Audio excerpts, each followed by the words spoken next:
Isa rin sa comics illustrator o debuhistang Pinoy na gumawa ng kanyang mga obra sa comics, si Jonel Pagdanganan. Although sa aking ginawang pagre-research, ang pangalang Emilio Gutierrez ang kanyang ginagamit nang magsimula siyang magdibuho noong early 1960s. Luminya rin siya sa estilo ni Francisco Bicoching.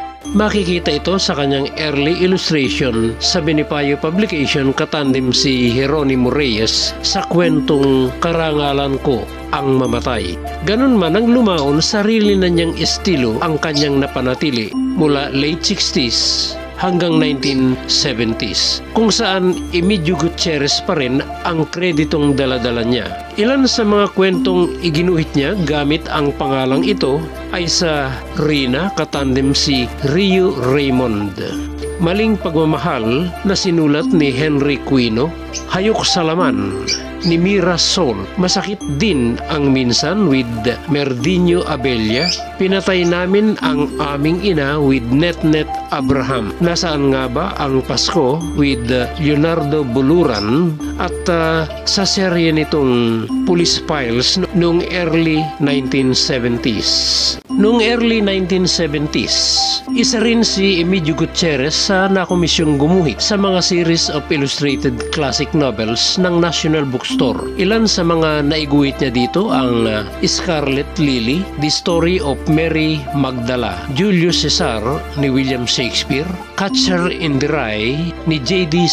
Salinger, at ang mga National Children's Classic na ang Prinsesang Nakikita ang Lahat, Manyikang Prinsipe, at ang mga pagsubok sa buhay ni Don Juan Tiñoso. Tila nagkaroon ng ilang taong patlang ang naging illustration career ni Jonel Pagdanganan sa comics at noong early 1980s.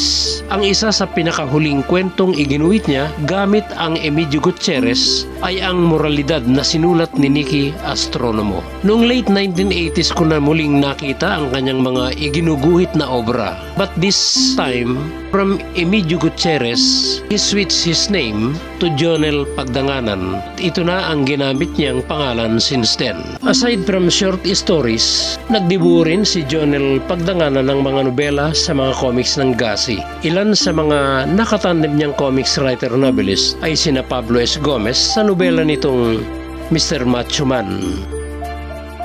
Si Rod Santiago ay nakatrabaho niya sa nobelang Markang X. Si Almel de Guzman ay nakatandem niya sa nobelang Magic Man. Si Jess Grappilo ay sa obra nitong Digmaan ng Mga Puso. Nakatandem din niya si June De Leon sa mga nobela nitong Orco, Master of the Deep, at sa Colosa. Naiguhit din niya ang seryeng Mga Kasaysayan sa Likod ng Lagim na sinulat ni Galo Ador Jr.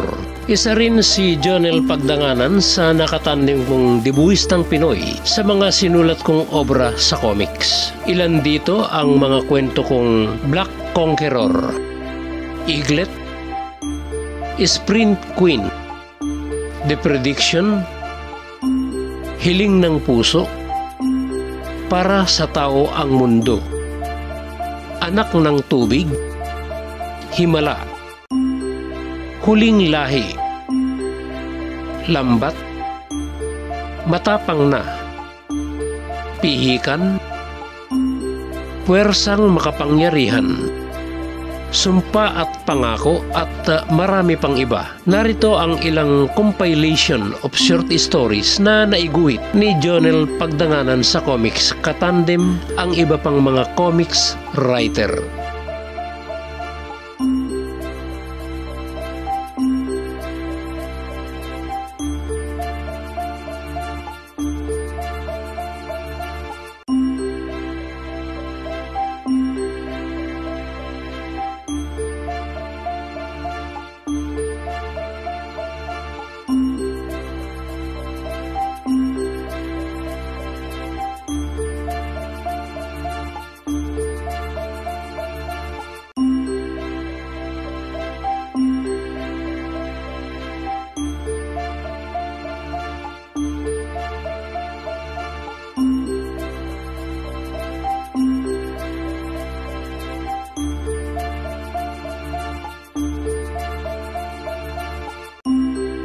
Marami pang comics na inilalathala ang Gasi noong mga huling taon ng dekada 90 nang mabalitaan kung biglang sumakabilang buhay si Jonel Pagdanganan. Siya si Jonel Pagdanganan na nakilala rin bilang si Emilio Gutierrez noong unang dekada ng kanyang illustration career. Filipino comics illustrator o debuistang Pinoy at ang mga iginuhit niyang obra sa comics. Sa mga interesado sa content ng mga info video na ibinabahagi ko dito tungkol sa comics at saka sa mga personalidad na naging bahagi ng comics noon, huwag lamang po sana ninyong kalilimutang i-click na rin ang subscribe at bell button na nasa ibaba upang sa ganoon lagi kayong mauna sa mga update na ginagawa ko sa aming Comics Page TV.